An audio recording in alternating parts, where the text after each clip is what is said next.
sometimes our hope comes through giving hope. You find all these different things happening in the school as a new head teacher.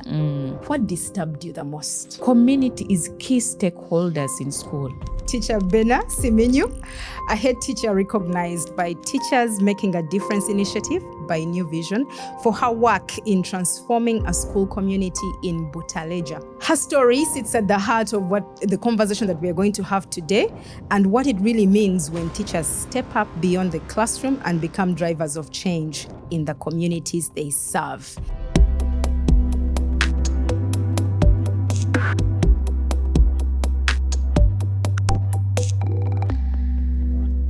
So welcome to another episode of the Teacher Podcast. Many times we talk about teachers being agents of social change, but the question is, what does this actually look like? In today's conversation, we're going to have or explore a story of one such teacher who actually caused transformation in their school community. Welcome to the Teacher Podcast, a space where we get to amplify the voices, the journeys, the ideas of the educators who are shaping learning on a daily basis. The purpose of this space is so we can inspire, we can motivate, and we can equip teachers to thrive and not just survive in this profession.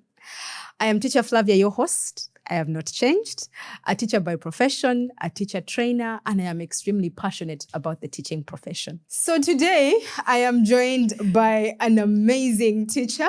I cannot wait to explore this conversation. And so we are going to get straight into the discussion.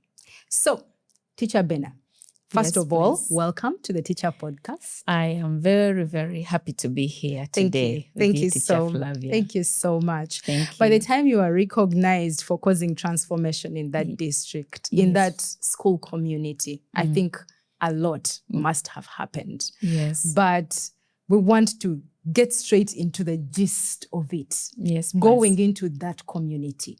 Help us paint a picture. What did you find in that community?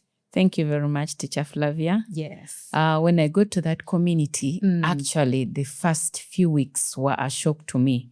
Like I looked at the children and looked at the school, and I could not believe that these are children right here with us in our nation.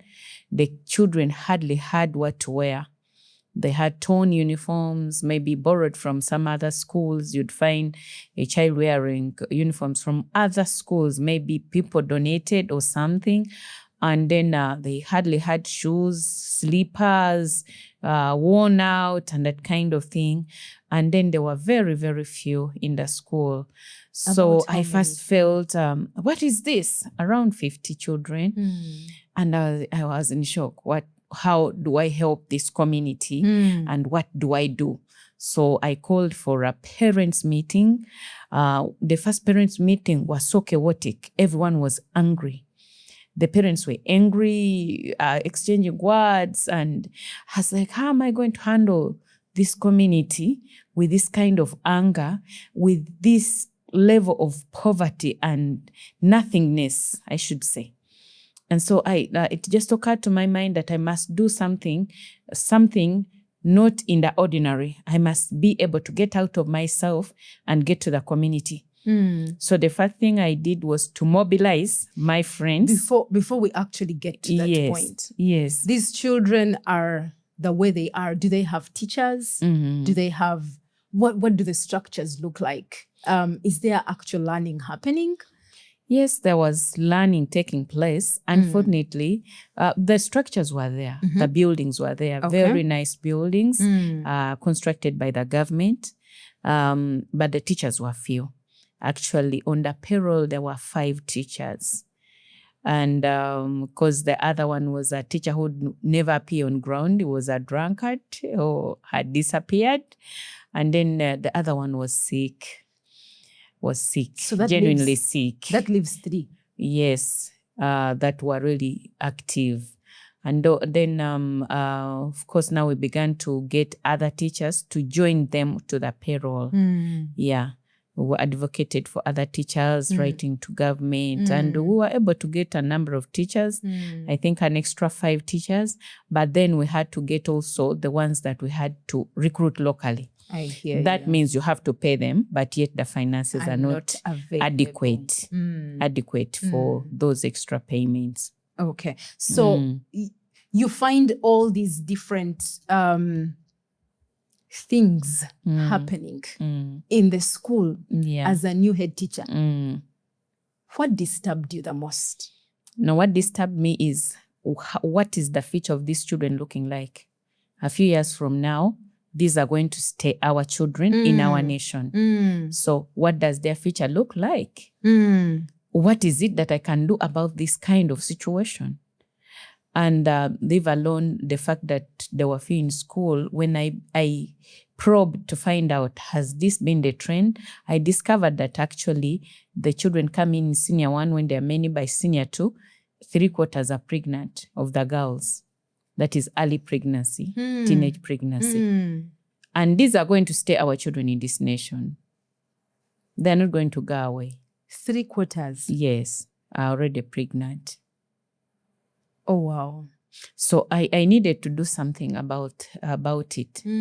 However small, whatever it takes.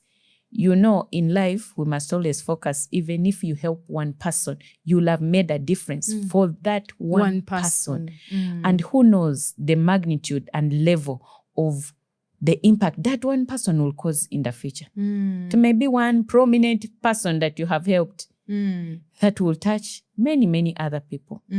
So I felt I need to do something about it. All right. So you say you felt you needed to do something about it. At what point did you get that feeling? Was it immediate? Was it after some time? It was actually immediate during that meeting that I felt I must do something. And it was just within like the first month. Because that honestly, when I got there, the pain was real. Like I couldn't just settle. I couldn't just settle in and just watch. It was not a good situation. And so I just felt, one is, I think I can mobilize people from Kampala to do something.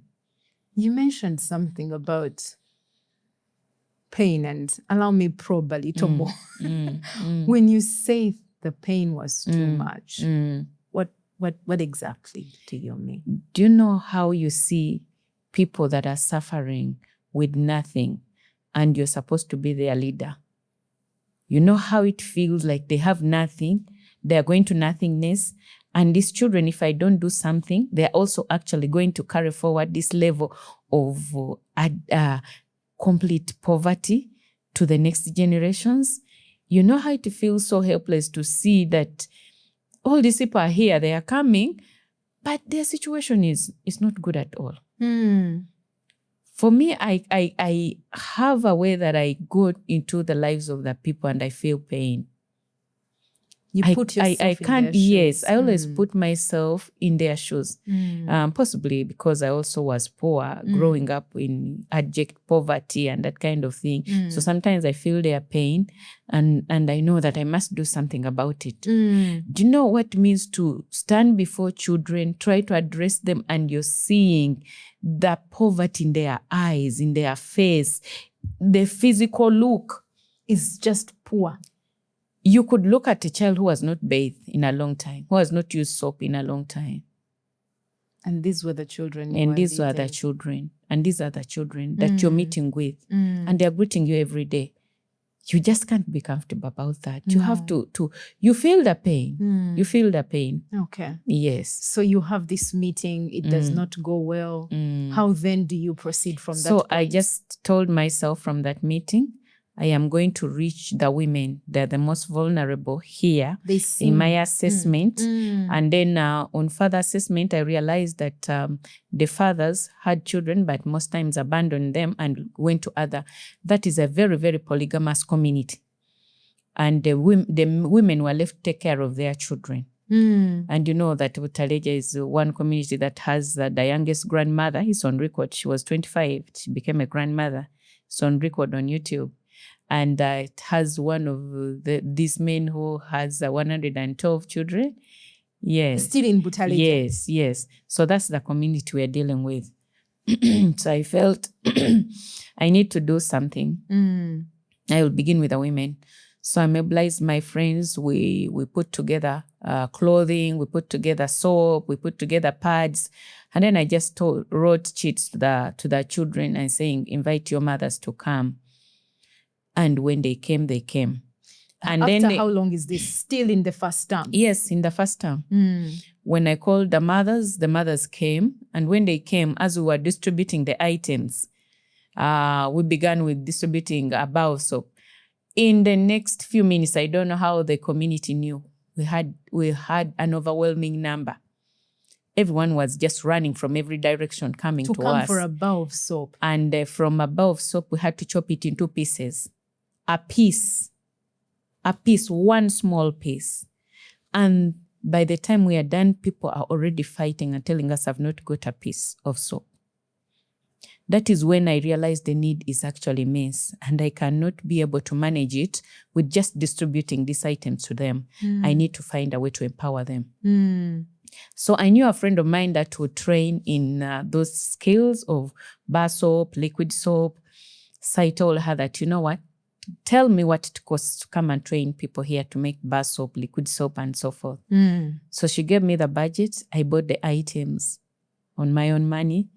And she came and she gave us a free service. She didn't charge me because I told her I'm supporting the community. Join me, we support the community. So we began training the women in liquid soap making. Now these are the mothers of the children. Yes. And now it went beyond the mothers. It was just now community of Mugulu.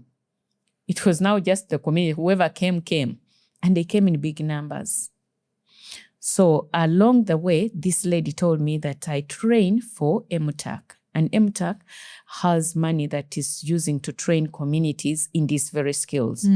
So maybe contact the MTAC director in charge of trainings. And likely enough, when I contacted, she gave me the trainings. So she gave me the training and we would do training. We did 3 trainings for the whole community. And we would have over 100 women every training. Every training. And we trained them in bar soap. So bar soap became bar soap. Actually, MTAC even donated for us a bar soap making kind of machine. Yes, that I actually left there. I see. That even the women can use it up to today. Up to today. Yes, even in my absence, they can be able to still make bar soap and sell. So what we would do now with the soap, we give you, like now if it is liquid soap, we give you 10 bottles of the liquid soap. You return the money for 8. So return to who now? To the organization, to the women's group. So you formed... So we retain our capital. So we formed the Mugulu Women's Association. Okay. Yes. That Mugulu Women's Association was for any woman that cared to come. Okay. And they would be able to be equipped in the different skills. They didn't have to have their children. They didn't have to have their children. Okay. As long as you wanted to come and you're a woman, you would come. Why women is because the women now in that community are left with the children. You would find 3 women, they have come. For us, we are co-wives. And they're just living together, possibly in the same hut. And they have very many children. And the men have left them there. Maybe gone away with another woman. So I found that the women were the ones possibly saying, my child needs a school uniform. My child, I need to buy for her some sanitary towels. And so through those women, I found that many of the women that were coming were actually teen mothers. They were teen mothers. And I look at these young girls with children. And they have come to be trained in the skills. They've come to be trained in the skills. Then I was like, okay, let me talk to the young ones. I would talk to these younger girls and tell them, would you like to come back to school? So any girl that showed interest in coming back to school, I would buy them uniform and keep them in school, buy them books. And this was you doing this with your own finances? Now I had to mobilize still my friends. Yes. Whoever cared, whoever would give support. There is a young man that I was telling you was part of my support through school. Yes. He's called Sejuko. He has a garage in Seta, Sejuko Motors. He's one of those garages. You should take your cars. They are safe. Very, very safe. Yes, I'm making for him Kalango but free, it's true. So that boy also gave me support to keep these children in school, register them for Senior 4. I would put on my status. I would send out requests. Friends of mine would mobilize. There's a lady called Samari. She has many women. They would mobilize money. And at one time, we mobilized money and bought for the entire school T-shirts. And donated to the whole school T-shirts. At this point, how many learners are we talking about? At that time, we're talking about 200. So they had moved from 50 to 200 at that point. Yes, we mobilized T-shirts and gave the whole school T-shirts. Free T-shirts. We put a logo on it of the school and gave them because the need was too much. The children hardly had even uniform. So I mobilized these women. They raised money. We bought T-shirts. We distributed to all the children. Free T-shirts. Okay. So you've talked about the mothers that you talked to that came back to school. Yes. Were you able to get a couple of them to come? Yes. At first I got 16 girls that came back to school. They were married? Some were not, but one was married. One had even 2 children. But some were not. After giving birth, most of them would go back to their homes, to their mothers. And they would just stay there? Yes. And we would try to give them support, to buy them uniform, books, and any other things. Like if it comes like to tours, you give them the support. They were called my children, head teachers' children. And sometimes some people would think like, you're supporting these teen mothers. You're the one making them to get pregnant. I'm like, these children have already made a mistake. They are not going to cease to be our children in this community. So if we abandon them, we are not making any difference. They will still stay children. And through that process, there's one girl actually who gave us a story that the day we told her to come back to school and I gave her uniform, she found hope because that day she had bought a robe. She left it at home. She was going to commit suicide. Left it at home and then came and said, let me go and see what they're telling the women. And after the conversation, I called them, I gave them uniform. She went back home, just threw away the robe. And started school. And in Senior 4, because these children have dropped out of school, many of them didn't pass. But I'm glad to say that one of them, up to now we are in touch. She came to Kampala. She found some work. After finding work, now she's living a better life. So she keeps coming to me. She calls me mommy up to today. She checks on me on a daily because, she knew she would have died because she was so completely lost. And they just needed... Yeah, and they just needed hope. They just needed someone to tell them, you can pick up yourself and live again. It doesn't matter what you've gone through. Yes. So these were many children in the community. Actually, people would bring for me the ones in P5. Mine stopped in P5, is pregnant. Mine has children. So, but you were in high school, head teacher. Exactly. Now it went to the community thinking now I support all teen mothers. Yes. So how did you handle that? So now I would just refer them to the other head teachers to give support.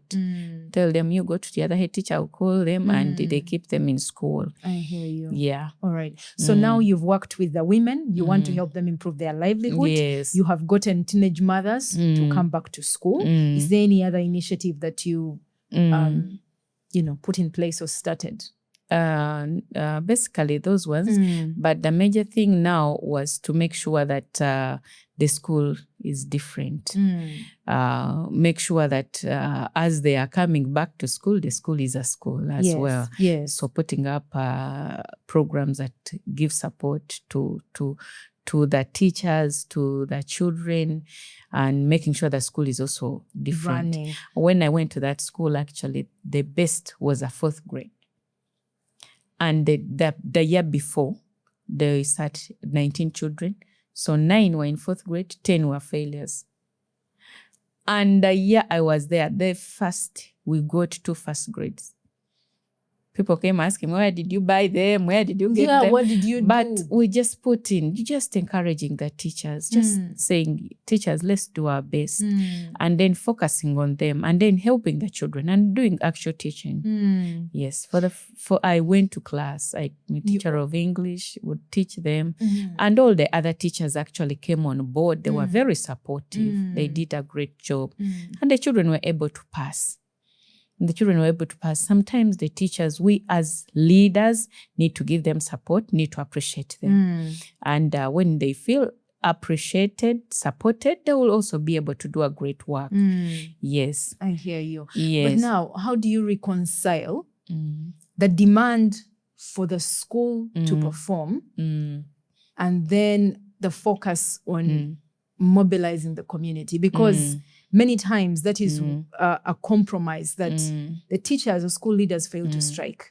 I have demands. I need to be here. I need to supervise the teachers. I need to make sure. And then there's this community work. How would you... Actually, they are not contradicting things. Okay. The mobilization of the community is a support to your school. Because as you mobilize these women, for instance, I wanted the women to support their children to stay in school.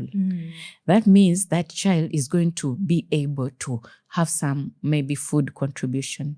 Okay, so because we're having meals and most of the children will not eat, and just a contribution of 40,000 a term to eat, they were not having it. So through these initiatives, the mother is able to keep their child to have a meal. So the teacher is teaching a comfortable child. Do you see that? They are not contradicting. If this parent is able to raise some small money towards the school, then I'm able to pay the teacher who is not on payroll. If they can raise some 20,000, which we used to call like development fee because we don't have teachers. Yes, it's a government school, but we don't have teachers. We have to keep these teachers in school to teach the children. So if I get that 20,000 from like 10 children, I've paid a teacher. That's 200K that is going to a teacher to keep the teacher motivated. So it's not a contradiction. It's a support to make sure the teacher is performing. When the child comes early enough, because I've talked to the mothers to tell them, please allow your children not to go to the garden during the week. Let them come early. Then the teacher is going to teach comfortably because the children are going to be early in school. Yes, so the community mobilization is actually for the good of the school. And it's not that now you must focus on the teachers, but as you're focusing on the teachers, they are looking at how to support them to do their role well. And you can't have support, you as an individual, as a leader. You need the entire community to come on board for you to sustain it. So it's not a contradicting thing. Okay. It is supporting. Okay. And so you put in your heart knowing that all the thing is geared towards the performance of the children and the entire school at the end of the day. They don't contradict, they actually support each other. Support each other. Like when I was transferred to Namasagali, the first thing I did was to look for the children through the community in the schools. Go to the schools, the primary schools, talk to them. Please give us children. You need children in the school. You need children. For the teachers to perform, they will need the children to be there. So basically what you're doing as you're mobilizing the community is part and parcel of school performance. Yes, it's not contradictory. So we cannot do without it. We cannot do without it. The community is key stakeholders in school. But now, Teacher Bernah, when you talk about it, you make it sound so easy. How do I... Yes, because it doesn't seem like... Yes. I'm out there, I'm shy, or... How do I actually engage? You've talked about mobilizing your friends. You've talked about mobilizing the people themselves. Is there a specific skill I need to have? Is it something that just... How do I do that thing that you do as a teacher and just... do it well? For you, it seems to come easy. But for me, who wants to learn, what would I need to do?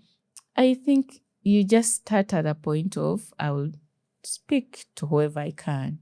Because I've always talked to anybody I meet. If I have a cause that I am on and I need people, I don't have the finances, I don't have the logistics, and I know you have it, I'll come to you and talk to you. Yeah, because it's about mobilizing everybody. It's about talking to everybody. And as teachers, we are always talking. It's just that sometimes we talk to only the children. So we extend our talk to the community, to the parents, and to anybody. Do you know that community of a school is anybody that you will find anywhere that cares to know about my school? Like right now, I'm talking to you like, come and visit us in Namasagali College, come and talk to our children, inspire our children. Yes. And that is what it means. Yes, it means anyone that cares to listen to me, I will talk to them about the school where I am at that time. And that's what we need to be as teachers, every one of us. You just imagine that this country has schools everywhere.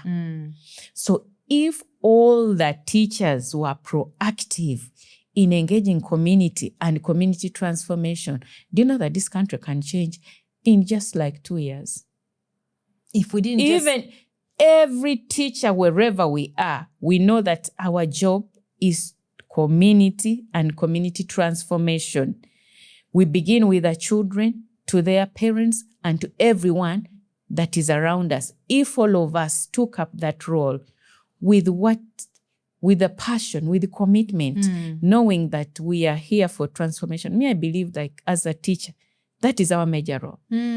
Transformation of community. Yes, through knowledge, through impact. Do you know that many of the things you are is because of there's a teacher somewhere? Who did that? And even your talking, even your walking, even in your confidence, there is a teacher behind it somewhere, somehow. Yes, I chose to do English and literature because there is a teacher who inspired me. There is a teacher who used to teach us English. She used to teach it in a good way. Like she would make us discuss of a word. Can you imagine discussing a word? Yes, like she writes there a new word and people say what the meaning is, how it can be used in different sentences, and why is it wrong. And so would be excited to discuss language. Can you imagine? Just discussing. So the whole time we are arguing, we are giving in points, and I'm like, I think I'd love to be a teacher of English. Like this. Then my A-level teacher of literature would make us feel like we are the ones that own the school, the literates. We walked like we were walking on the moon because we are the ones that understand the language no one understands. And then we would speak in poetic language. So it inspired me to become that. The teacher of English and literature. And I told you that for me, I chose to be a teacher by choice. My first option was to be a teacher. And anyone who was near me when we were in A-level actually feel the Duke as their first choice. You influenced them? Yeah. Thank God none of them got it. They didn't get it? None of them got it. Yeah, but I don't know, but I think it was from me. I think they felt like I was their leader. I was an influence to them. So I would be like, do you know the best course for you to do to inspire people is education. It's education. Do you want to inspire people, or do you want to just be a lawyer saying this is wrong, this is right? You would rather be a teacher. You will inspire nations. So I would make everyone feel like you need to be a teacher. Oh, wow. Oh, yes. Wow. I mean, every time, like I shared even before we got on set, when I speak to people, they didn't want to become. When I meet someone who actually wanted to become a teacher, I am... blown away. If we are to get back to our point of community transformation, yes, dear. I just wanted, before we can actually get back to the picture of Mugulu High School. I'm a private teacher listening to you right now. Yes.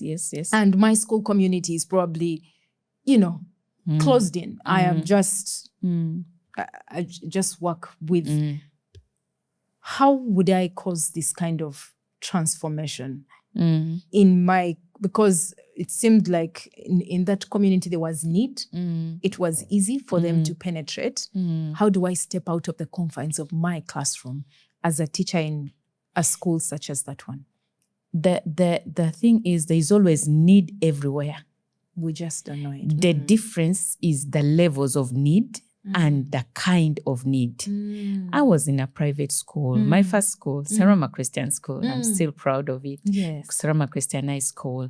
Of course, it's a private school, but then you have children. And incidentally, you'll find children in those private schools where the parents are paying all the fees and the child has more pocket money than you, the teacher's salary. Yes, you'll find them, but you'll find they have a need. Sometimes the need is for a mother. The mother is not present. The father is not present. They are too busy somewhere. And the need is they need a present mother. And you can become that mother.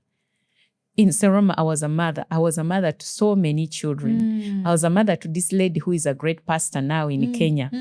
And she would come. She was all the way from Kenya. And I would feel like, Angel, she was such a brilliant girl. But they would not visit her because the parents were in Kenya. So on VD, I would shop things. After I have attended to my parents, like now it's coming to 5 o'clock, I would go to her class teacher and they would call her. And now I'm like, now I am a mother. I am visiting you. I go through the class. Yes, I'm her teacher as well. But I would go to the class teacher and I'm like, how is my daughter doing? And then I would take her aside and sit with her and talk with her. Talk to me like you're talking to a mother. You're not talking to your teacher. You're talking out to your mother. What is it? What are the challenges? How can I be of support? I'm your mother. So I was a mother to her. I realized she needed a mother on a VD. Everyone is being visited.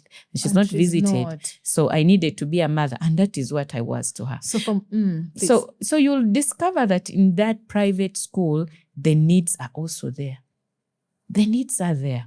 And some of these children may become violent, may become drug addicts, may become different things because they are seeking someone to be there for them. So community transformation begins with you reaching out to one person and transforming them and impacting them and loving them and encouraging them and meeting their need.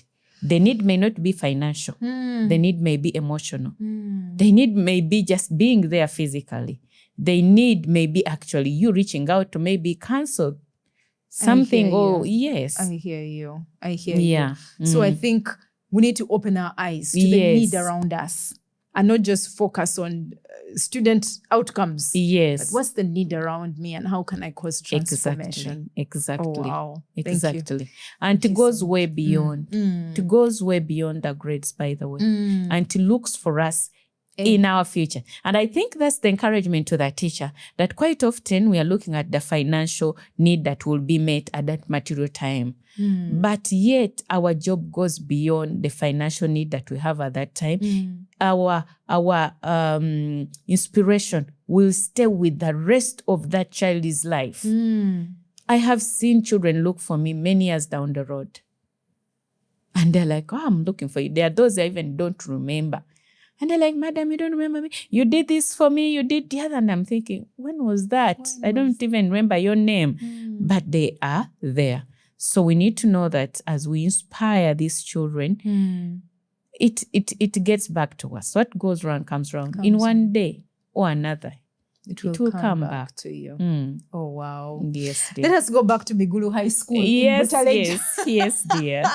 You have mobilized these women because you saw poverty and you want them to be able to help the children. You have brought a few girls back in school. I think you mentioned you've given some of the girls pads to, to be able to thrive. How easy or how difficult was it? Or was there a time where you felt like this thing is actually not a cup of tea for me? Yeah. Of course, it was not an easy thing. Where I felt was not easy is especially when the girls that you bring, there is this particular girl that was in senior one. I gave her the uniforms. Of course, I would buy the uniforms myself from my own money. Gave her the uniforms, gave her the books, and she's in senior one. She was really bright. And she was in senior one. I was so proud of her. Every time I would say I would give her some pocket money. Yeah. And she's in school. In senior two, she's pregnant. I was so devastated. I'm like, really? After all this, now 1 year again, you have a second baby? What is this? Like, you feel so bad that someone you're putting in all the finances cannot. And then there is this young girl that I wanted to come back to senior for. She was a very good netballer. So I get to hire someone to I give the mother money to be buying for her baby milk, such that she can come to school, because she's like, now if I come back to school, my baby will be hungry. I'm like, no, let me take care of the baby.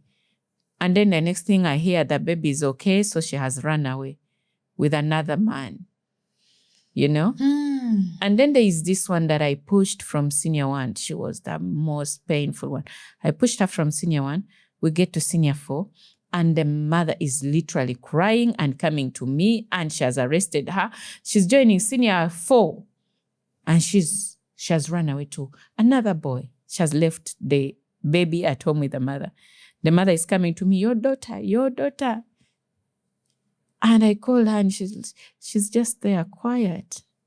And she's so determined to get married. In senior 4, she couldn't sit senior 4. So you can imagine that pain of, these are children I'm keeping in school. I'm putting in money. I'm doing everything. They can't see this. Why? So it's not a cup of tea. But one thing I kept telling myself is, as you're giving all the support, maybe one person is whom you may have done for 100 people, but it was one person that was supposed to bring transformation to that community. And possibly the others were a support system to that one person. So you just don't give up. You don't give up. As long as one person has been blessed. As long as you've done what you needed to do. You just keep at There's it. such peace that comes with knowing that I did my part, Yes. that I didn't just watch it. Yes. I didn't just ignore, like when I was not community, I did my part. And for me, that is what gives me peace. And more than anything, we know that possibly someone was touched somewhere. And of course, the greater frustration came when these women now, I think, felt like PDM was a quick money out. Of course, it was money that they would have used to support this business, but they felt 1 million shillings, I'm receiving it, and that is it. So now the meetings could not go on. The sale of the soap could not go on. The mobilization, they were just waiting for the other money. And of course, when some of them got the money, they were buying skirts. They had the PDM skirts. Everyone had to acquire one. And you see this, like it takes a lot. But whatever the case, I'm glad I did something. Oh, wow. Yeah. I'm curious. Did you not meet any resistance from maybe the team, the community themselves? I know you have talked about the challenges that you faced as disappointments. Was there no resistance? Were they welcome? No. They will always be resistance. There will always be resistance for anything that we will do. Trust me. When we first mobilized the people, there are some people that were part of my team that went to the community to tell them that new woman who has come to steal your money. Because after teaching them these skills, I told them they needed to save money. And save money, and we give it to them at the end of the year, such that if you have your skill that you've learned, you're going to invest in it. But you can't invest if you don't have money. If I've given you 2 chicken, then you're going to buy 5 more chicken for yourself. So someone went around telling them they will take the money, they will do what. But the good thing, when the year came to an end, we gave them money. We even gave them bonus from the profits we had made. So they got the confidence. They got the confidence. Even when I left, I think up now there are still a few that save. That still save. That They place. save with my bassa there. She's very, very, very good with money. Oh wow! They didn't get discouraged even when.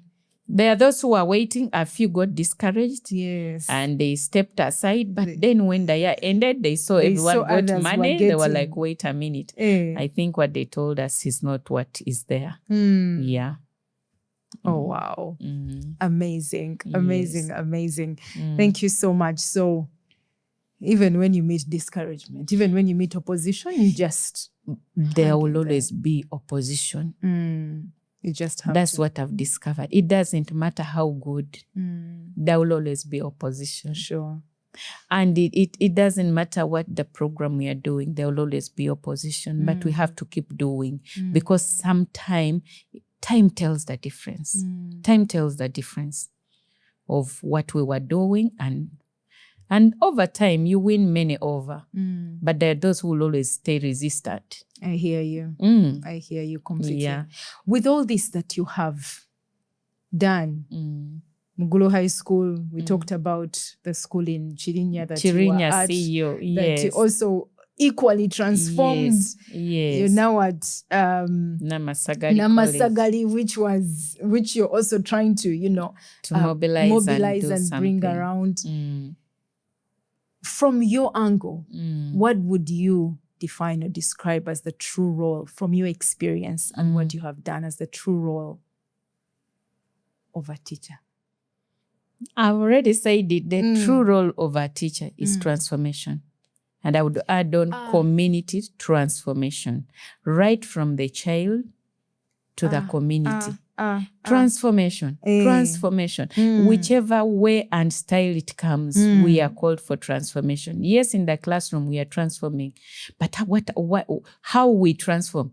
Do you know that you can bring somebody that believes in themselves, and as a teacher you destroy them? You tell them you're nobody. A niece of mine told me they were doing sciences in A-level. And there was this teacher who would tell them, some of you want to be doctors, but some of you will end up being witch doctors. So anyone who would fail is like, are you supposed to be a witch doctor in this science class? Some of you are here, you think you'll be engineers, but you'll end up being over what? Over shoe shiners or what? Oh dear. So and I remember in school also where teachers would say, we will not make pigs to fly. Like if the children are very dull, they are pigs. We will not make pigs to fly. But you see, that is negative. Creating a negative vibe on the children and creating something that the children fail to get to themselves. So we are supposed to give positive transformation from the mindset of the child to even the parents, to the community all around us. So positive transformation. I must add the word positive. Because some of us are very destructive. Of recent, I met a parent who told me that the child has said up to now, I don't know why they beat me up like that. And this is 2 years down the road, the child is saying, I don't know why they beat me up that day. They beat me so badly, but up to now. And she went somewhere for counseling and she was just crying. My problem is if I knew why they beat me, but they beat me so badly and I don't know why. And this child has stayed angry for 3 years now. You see that? That is negative. But our call as teachers is positive community transformation, right from the child I meet to the people that I interact with, to the entire nation. Yes. To the entire nation. Like I was saying, if all of us knew we are here for transformation, trust me, this nation would change. Would be different. Let's not wait for government to come and help us. We are the government. We are the government. The government is the people. The nation is because we are. Yeah, exactly. The nation is because we are. And only if we took it to heart that this nation is because of me as an individual teacher, then I would approach how I do everything differently. For me, I approach that child like her life depends on me somehow, somewhere. That if a child comes to me and tells me, Madam, I'm stuck. You take it upon yourself. I take it upon myself. This child is stuck. They came to me because they are stuck. There's a child one time who came to me. Every time children come to me, I don't know, but maybe there is something. This child came to me with all his luggage in senior one and told me, Madam, I have nowhere to go. I said, where did you come from? He told me that I came from some buildings there. I'm like, which building? He's like, Madam, I have nowhere to go. And he refused to go. I had to find a room. One of my other children had lost the mother. Single mother had died and is alone. So I'm like, that boy and this boy, I'm going to begin paying their rent. And I begin from there. The boy told me I have nowhere to go. to discover the father is gone, the mother is gone. I became the mother. You have mothered so many. Just like that, he became my son. And the other one whose mother had also died, he also became my son. And in Navasagar, I'd just been there. These girls came to me and they're like, Madam, I have nowhere to go. I'm like, if they're saying they have nowhere to go, I have to find a solution. So that is what we are. Oh, wow. Oh, wow. At that point, it might seem similar, but it's different. What would you say to a teacher who is looking at themselves and they are feeling like they are either they are too small or they don't have the power? You seem to have a solution to almost everything. No. I think the power is within our souls. I'm not too small to make a difference. You are not. I'm powerless. I don't have money. I need help. So how you do are I? Not powerless. Sometimes our hope comes through giving hope. Sometimes when you're so engrossed in trying to find hope for yourself, you may not find hope for yourself. Maybe the hope you're looking for is in this hopeless person. It is so strange but true. So no one of us is in a place where we are helpless to support. It's just our mindset. The fact that I'm a teacher is good enough for me to be supportive to any person, that it does not need to be financial. It may need to be maybe counseling. It may need to be maybe me sharing with them the little that I have. It may mean me finding out who is the relative to this child, who is lost. Maybe they have become enemies. Maybe me being an intermediary to reconcile them back to the family. You see that? I see that. So the thing is not always financial. So none of us is small. None of us is small. Every one of us. I told you I began helping even when I was just a teacher. Earning 250K. So it is not always so. It's not always so. We can always be able to give support. And if each one of us felt we can be able to do this nation will change. I love how you say that. And I know it and I feel it within my whole being because that's what I believe. Wow. Yes. I am listening to you and I am so inspired. I feel like I want to get up and just and begin helping and go do some community transformation. Yes. I feel like I've been sitting on a lot of, a lot of potential. A lot of potential. And I've just not been seeing a lot of it, by the way. Oh, wow. Everywhere we are. In the classroom, the parents, everywhere we are. Thank God there are schools in every community, by the way. Yes. That means each one of us needs to just reach out to the community without waiting for government to do something. All of us. We need to be, in fact, the teachers should be more concerned about community than anyone else because our work is in the community. Our work is with the people. Do you know that it's only the teacher who wishes everyone well? Yes, and as you're imparting knowledge, you're making that difference in their lives. You want them to be better. You want them. Do you know it's only the teacher that is proud to find that is my student when they are driving a big candy on Futujero. You're just moving. You're like, happy. Do you know that is my student? You are proud because you know that you have an imprint in that child. Yes. You have your imprint. Yes. And you made them that. Yes. Oh, wow. And sometimes God makes us to be conduits. Yeah.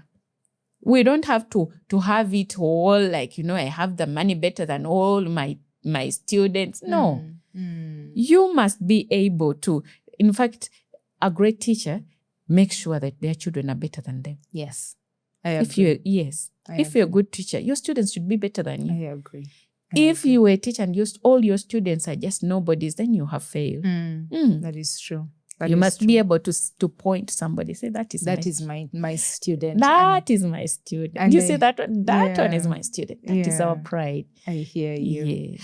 Teacher Bernah. Yes, thank you so much. Yes. As we come to a close, I don't know if you have any last parting words to anybody watching or listening that would just inspire them? I know all that you've said has been inspiring. Yes. But just to, one thing to just live with them. If they were to listen to this conversation, one thing that you think they should go away with, that you can live with them. Our call is to be community transformers. We must do it wherever we are, all the teachers and even beyond teachers. Just know that if each one of us put our hearts and our minds to community transformation, this nation will be an exceptional nation. So let's all just have a heart of transformation and reaching wherever whichever format. Let's have that heart and that mind. Sure. And this nation will change. Amazing. Yeah. Thank you so much, Teacher Thank Bernah. you, Teacher I mean, Flavia. for the teachers that are listening out there, if you are looking at yourself and you're feeling like you are helpless, you can't do anything, Teacher Bernah here has just told us we actually can. Identify the need and find ways to engage and solve that problem. Plus, solving this problem is not is synonymous with improving learning outcomes. Exactly. Because when the children are well, then they are able to learn, to settle. And so it is not the business of the country, it is not the business of the parents or the business of the administration. It is our business to transform the community so our learners can be able to learn. Yeah. Oh, my goodness. Yes.